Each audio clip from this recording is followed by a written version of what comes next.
not only had time to organise this conference, she's going to take a panel session now. So I'll invite Danielle Datta, Senior Executive with the IG. Previously, of course, Danielle was with Reed Smith, so she was in private practice for a while. She's going to moderate this session, which is entitled Cold Front, Confronting the Challenges of Casualty Response in the Arctic and Antarctic. Danielle, over to you.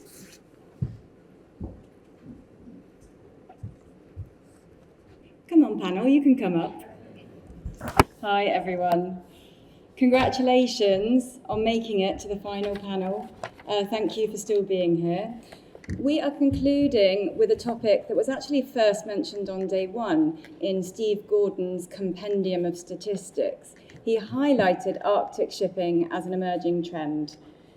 Now, whatever we think about the matter, climate change is having an impact. Sea ice is melting, and that means that ships are able to sail into waters where they couldn't previously.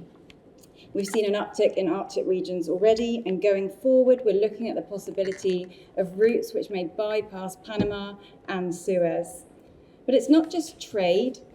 We live in an era of the adventure tourist and the Instagram tourist.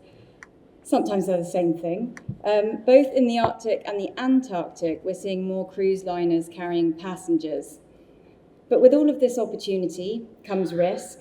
These waters are remote, they're icebound for much of the year, and infrastructure is really limited. Incidents like MS Explorer, Thamesborg, and North Gaider show us that things can and they do go wrong in these regions. Are we, as salvors, as insurers, are we ready for a possible increase in incidents in these areas? And what does effective response look like? We're going to find out with our expert panel. I'm delighted to introduce Andreas Brachel on the very end. He is the Global Claims Lead for Sustainability, Casualty, Environmental and Property Claims at Gard. David Cote, as you heard earlier, Legal Counsel with the Department of Justice in Canada. And finally, we have Alan Stewart, a naval architect and chartered engineer and SCR with Waves Group. Alan is very kindly stepping in for Simon Burnay, who was called away at short notice yesterday, which I found as a bit of a hazard when organising a salvage conference. I'm going to come and sit with you. So Andreas, let's kick off with you first. When you are handling an incident in the early phases, what are the practical challenges that you face when you're dealing with an Arctic or an Antarctic environment? Well, to follow the set priorities in cases like this, starting with people, getting a response going, search and rescue in Arctic areas is very, very challenging. And to illustrate, I don't know if we get this on, as the number of fishing vessels there's a type of vessels that are in majority as of now. We've had one experience with fishing vessels in the past, the North Gaider at the Svalbard Islands some years ago.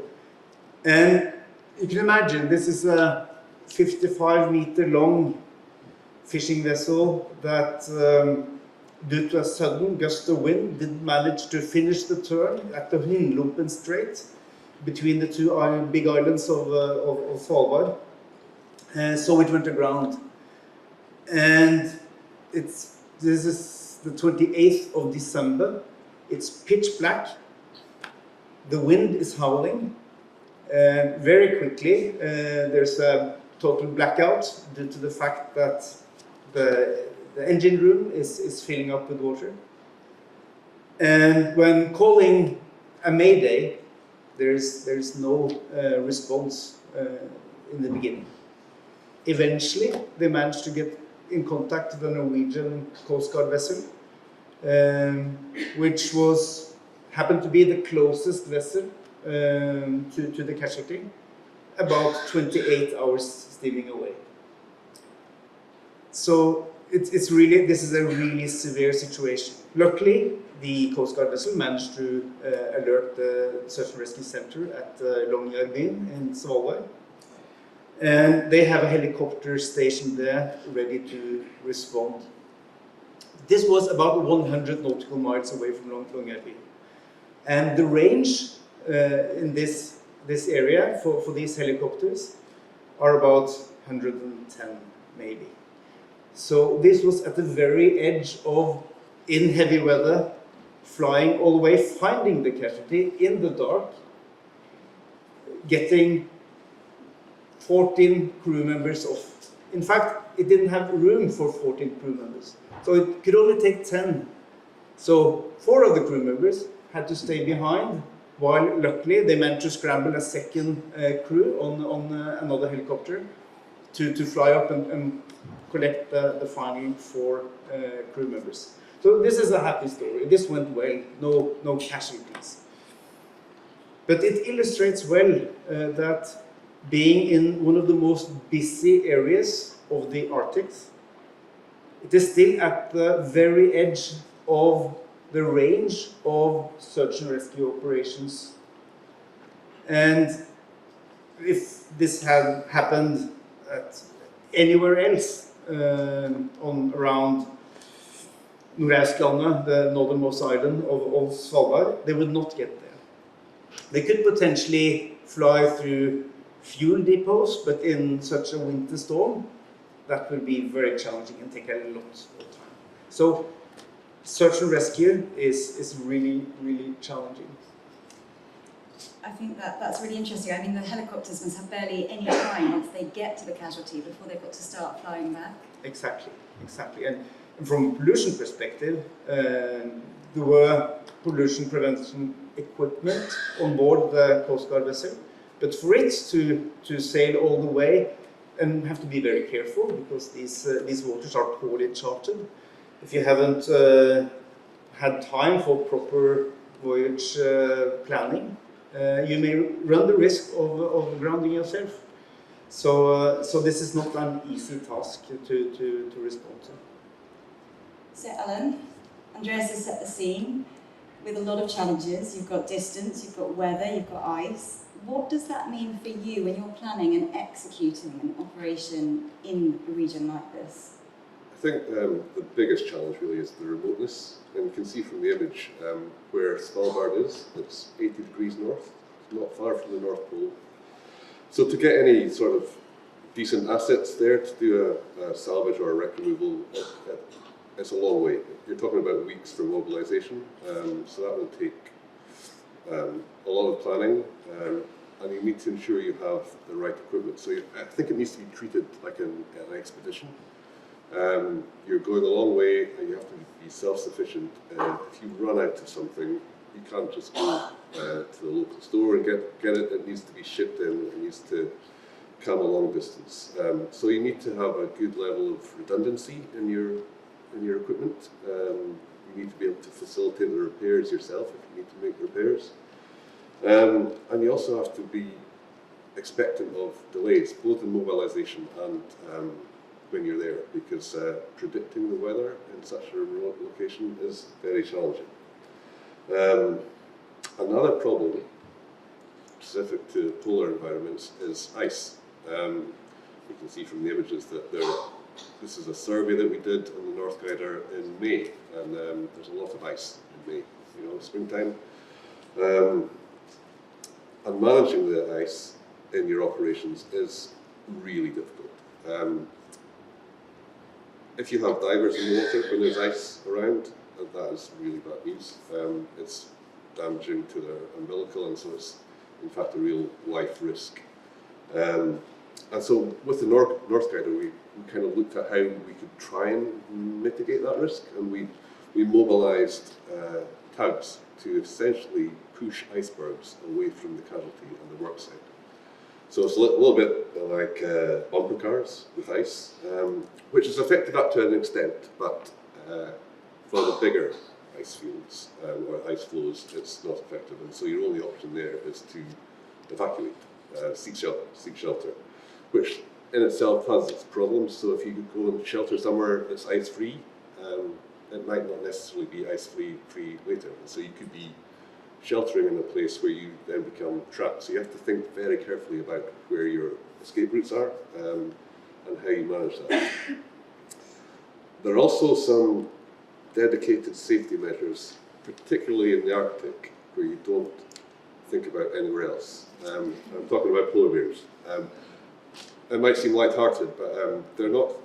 They're inquisitive. They will come and look and see what you're doing. They're not interested in wreck removal. They don't care. They're hungry. He looks so friendly. Well, yeah, this one looks friendly, but he was. I think he was hungry. And so again, if you have divers in the water when there's polar bears around, the diver's life is in real danger.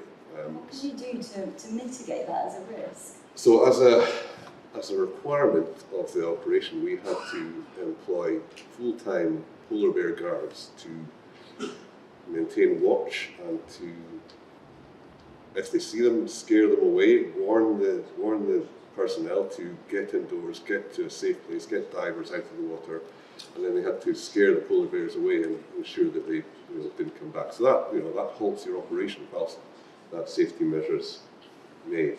So yeah, it's a lot of additional challenges. Yeah, thanks. There's a lot of concerns around basic human safety, isn't it? Not just around the operation. Okay, so we've heard from Andreas and Alan about the broader sort of operational challenges and planning. I'm going to turn to you now, David, and really zero in on Canada. I read that traffic in Canadian Arctic waters has increased around 40% in the last sort of 12 to 13 years. Is that increase in traffic translating into incidents on the ground, and what kind of issues are you experiencing? Thank you. So the answer to that is yes, more ships means more risk, and by simple virtue of the numbers, we are seeing more casualties. I asked the search and rescue folks within Coast Guard, and they say a year-over-year increase of 10 to 15% search and rescue cases. So search and rescue case, will imply a safety of life at sea issue that may or may not then turn into a salvage operation and or pollution incident or wreck removal, etc. So 10 to 15% year over year. In terms of environmental or hazard response, this year the Arctic region, Canadian Coast Guard, recently stood up a permanent Arctic region, again to the commitment to the Arctic, and we are seeing 4 to 6 what we would call a major casualty a year. And sometimes it's a cruise ship full of passengers that goes aground and the crew needs to be evacuated. We talk about adventure tourism or Instagram tourism. What is that versus what is a scientific research operation that's a front for a non-state actor or state actor? We don't know. There's different questions that the cruise industry poses and what kind of scientific work they're actually doing with these cruises. But this year we had an explosion during a ship-to-ship transfer. There was something about overpressure in the lines and the hatches blew off and somehow no pollution. The explosion's self-contained.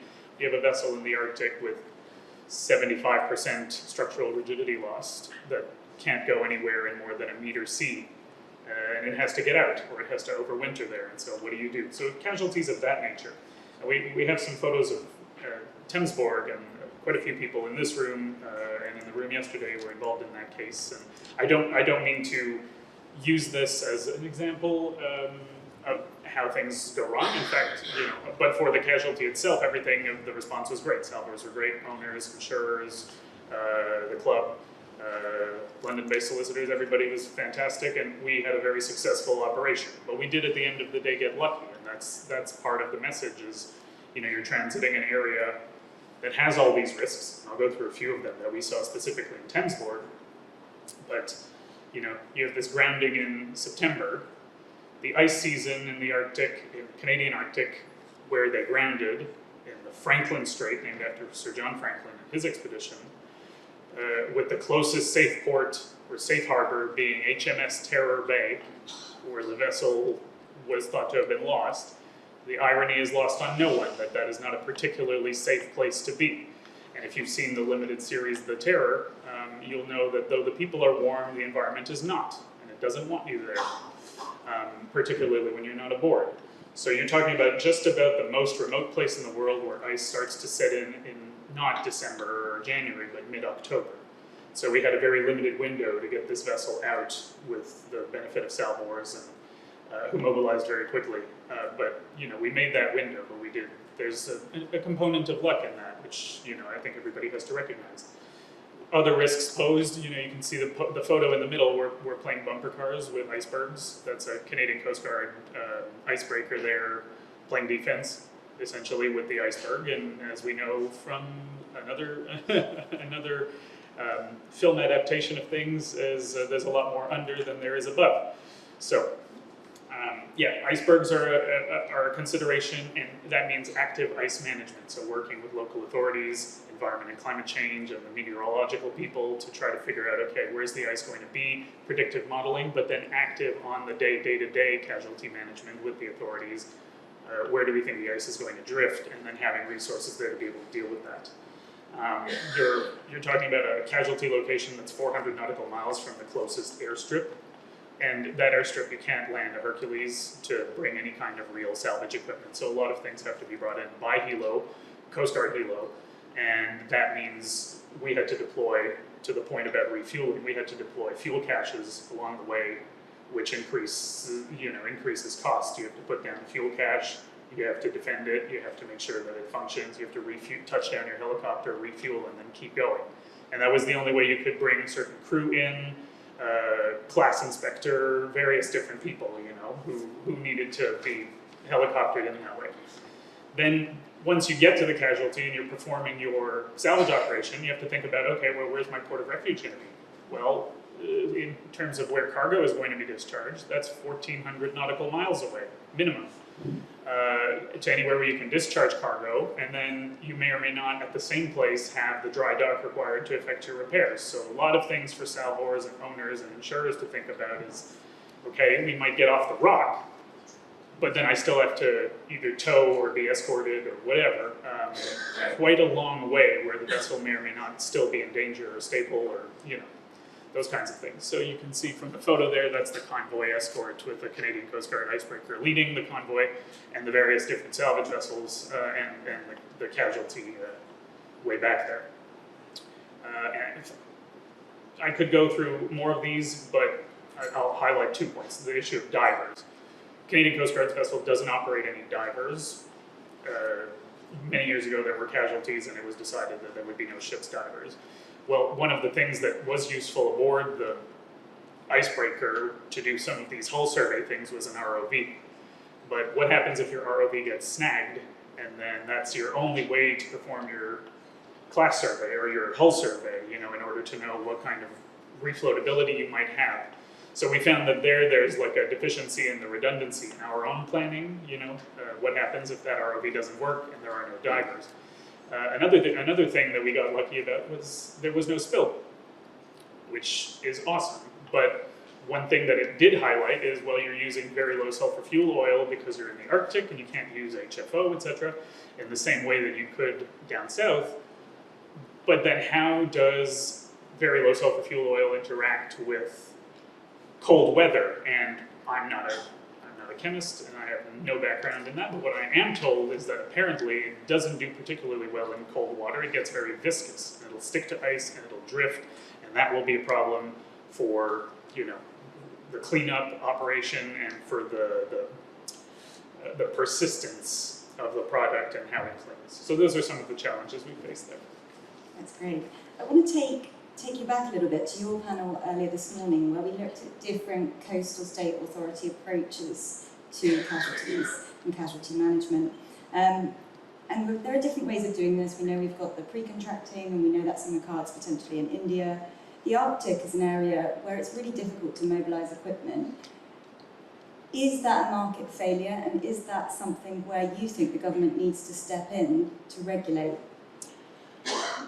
It's a good question. It's not market failure in my view because, again, salvage is for industry by industry. There has to be industry there for there to be a salvage market. So you need increased vessel traffic to make it justifiable to operate there, at least in any permanent capacity. Now, what I mentioned that Canada is a hybrid jurisdiction, not quite SAWS-REP and not quite Open 90, and this is true, but it's more true in the context of currently there is a consultation ongoing for all the salvors and the and insurers. Consultation ongoing by Transport Canada, looking at the possibility of a pre-contracting model when it comes to salvage and marine firefighting. And vessels of 400 or 450 gross tons would be required if the regulation is if the consultation is approved and the regulation goes through and Parliament legislates, blah, blah, blah, at the possibility of a pre-contracting model like we have for pollution response, which is already a thing. We have to have a contract if you come into a Canadian port in a particular zone, which excludes the Arctic. But this would be an extra requirement for vessels on the marine salvage and firefighting angle, and so that might change the dynamic. Then, is the government is saying, well, industry has to develop capacity because it's being required that all of these people have that requisite backstop. And I think on the flip side, until that backstop can be created by industry for industry, the government is there de facto as the backup, providing these salvage services, ice-breaking escorts, ice-breaking taskings, and may or may not look to either new builds, which we are in the process of doing to operate more months of the year, but also the possibility of chartering and that kind of thing will probably have to be looked at depending on how long it'll take to build this capacity. What sort of timeline are we looking at with this? It's a great question. No idea.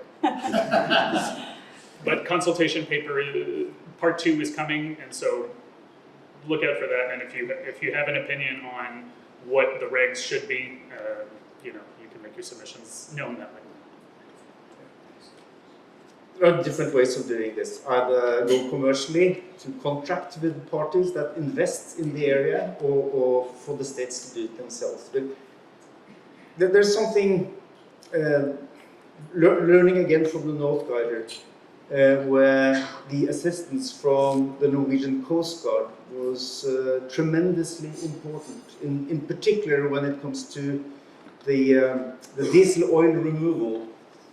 200 something tons of diesel oil that had to be hand pumped over from the tanks over this one by one meter small tanks on light boats, taking 200 trips back and forth in order to, in harsh weather, cold wind, waves, lots of ice.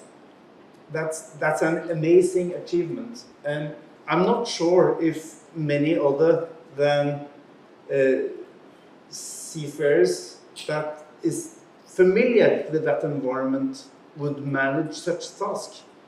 So whoever is going to do it, it needs to be someone who knows the area, knows the climate, and is trained in that climate. Thanks. We've heard a lot about the different ways in which things are different in the Arctic. Alan, I'd like to touch on spill response in a little bit more detail. We've talked a little bit about how oil behaves differently in cold climates. Can you give us a bit more information on that and in your experience? Yes, I mean, as David mentioned, oil, when it's spilled in cold environments, becomes more viscous, so it's much harder to pump. Also, traditional ways of containing oil spills with booms and recovering oil from within a boom are not so effective when it's cold. Booms will not perform well when they're hit by ice. They'll break apart and the oil can escape. Skimmers will not work with a particularly viscous oil. Lighter oils such as diesel, which may in warmer climates naturally evaporate or break down more quickly, will be more persistent, and so they'll stay there for longer. And also oil will adhere to the ice and the ice will drift. And so it's very difficult to recover oil from ice. So, I mean, oil is one thing, but then there's other pollutants which we must consider as well. I mean, for example, nurdles. If a container was to fall overboard and spill nurdles, I mean, they're difficult enough to recover from a beach or from the sea, impossible to recover from ice. And once ice is formed, it doesn't stay in one place, the sea ice, it moves around, so you don't know where the pollution will end up eventually. So it's very challenging, I think. Plastic pellets are already the stuff of nightmare. The P&I clubs are really worried to hear that there are ways in which they could be worse for us. Yeah. David, Canada is in quite a unique position, and I know they take the rights of their Indigenous people very seriously. They're protected through local and international frameworks. And in the Arctic specifically, there are roughly 80,000 Inuit people. What considerations does that bring for emergency response when you have a casualty? Canada is a signatory to the UN Convention on the Rights of Indigenous People and has implemented into domestic legislation that imposes certain duties and obligations on the Crown. Crown, as a general rule, has a duty to consult its Indigenous people when it takes certain action.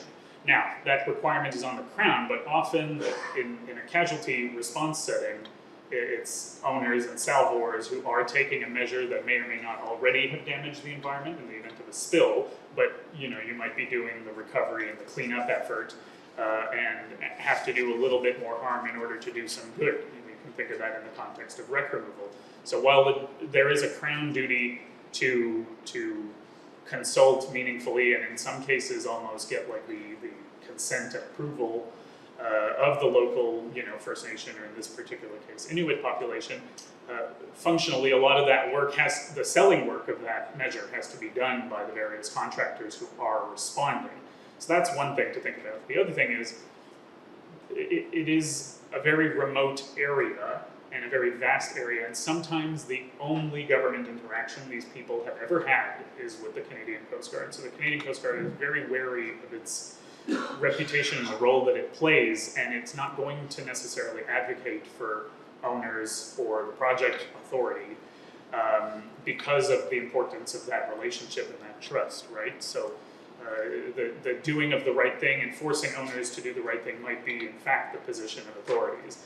So that's thing number two. The third thing I want to mention is a lot of these casualties are run, yes, by salvors and with the backing of insurers or, P&I, and there's a lot of emphasis in Canada on the role of the local correspondent, all of whom are all professional people, but they may or may not be particularly well versed in the Indigenous law, Indigenous cultures component, and I do recommend that if you are responding to a casualty in a particular area, that angle be asked of the correspondents to understand some of the sensitivities. So there's that.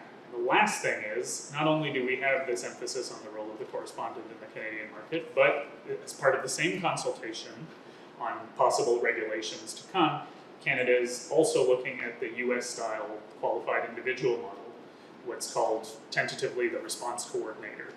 And this would be a person domiciled or working residents in Canada who would be the sole point of contact for all of the different agency stakeholders, speaking on behalf of the vessel, who would have instructions, who would be able to get approvals from all the different parties. So this would be a novelty that would bring Canada, again, more in line with a US model, because the feedback that we have heard so far on the regulatory side is that that's something that particularly Indigenous communities want, because they don't want to have to figure out, who's cargo and who's got the manifest, and it's charterers, and charterers don't want to give it, so Coast Guard, can you order it? This kind of stuff that leads to delay, that leads to lack of communication. Cargo's complaining about lack of communication. Imagine the Indigenous people who don't have access to GPS or internet connectivity and aren't part of the market, and you're telling them, it's a different insurer that has this info, and it's a different legal entity that owns this business. So that kind of stuff, I think, is partly why we are seeing a shift towards the possibility of a shift towards this response coordinator role on the ground in Canada. So we'll see what happens, but I think that's part of it. It's been a theme at this conference, I think. There are just so many stakeholders when it comes to shipping, and so getting communication clear is always a challenge, so that sounds really interesting. Andreas, let's get geeky. Let's talk a bit about liability. I think as P&I insurers, we like to have clear and predictable frameworks, and around the world, most states and major Arctic nations have signed up to CLC, to bunkers, LLMC, which means we broadly know the lay of the land when something happens. But Antarctica doesn't have any territorial seas. So what does that mean if an incident happens there? It means that the conventions which builds from the status of the country where it happens. like the CLC Convention, like the Buckus Convention, doesn't necessarily apply in the same way in the Antarctica, which means getting compensation for damage, maybe for natural damage, may be challenging, and to some extent, there's a lack of a jurisdiction for it. So that is a challenge. When it comes to search and rescue, that is covered by the Antarctic Treaty. Chile has taken responsibility for that, at least for the areas of the Antarctic which is heavily trafficked by cruise vessels. But otherwise, the areas are vast, so we're coming back to the huge distances and how difficult it is to patrol it. Otherwise, what's important as an insurer, of course, starting again, the people and the environment. The SOLAS Convention or the Polar Code have affected the SOLAS Convention and the MARPOL Convention. And some of these requirements, especially on the safety side, are possible to adhere to. It has to do with ship design, with equipment, it has to do with training of the crew, while others are more challenging, like taking care, like the obligation to be able to take care of the people on board for a period of time, 48 hours. And I've been told, again, Norwegian authorities wanted to test the 48-hour survival requirements on an overbuilt life craft, which was designed for this purpose, and was Navy personnel or Coast Guard personnel that was taking part in this. And after 24 hours, they had to stop the drill. They had to stop the test because it was basically too tough to be on board in those conditions. And these are trained military personnel. If they were old people or Instagram tourists, if you wish, it would have been much more severe situation. So will you be going on an Antarctic cruise anytime soon? Not anytime soon, no. Okay, look, I'm not going to overrun on the final session, so I'll just conclude by saying that, traffic in these regions is rising, and I think that does bring with it the risk of more casualties. Today we've heard about the twin challenges of the really extreme remoteness and the extreme conditions, and some of those challenges we can manage, and others, perhaps it's more difficult. Some states, Canada, raising a potential capacity issue. I think there are some big questions here, and it's going to be one to watch as climate change continues to have an impact. So a big thank you to our panellists for giving their time and sharing their valuable insights. And before I hand back to the chair to close out the conference, I want to say on behalf of the IG and our co-organisers, the ISU and the IUA, really a big thank you for attending. We felt very strongly that there was a lot of value left in this conference. And for me at least, the last few days have confirmed that it's really important to have the industry come together to discuss and to debate. So thank you.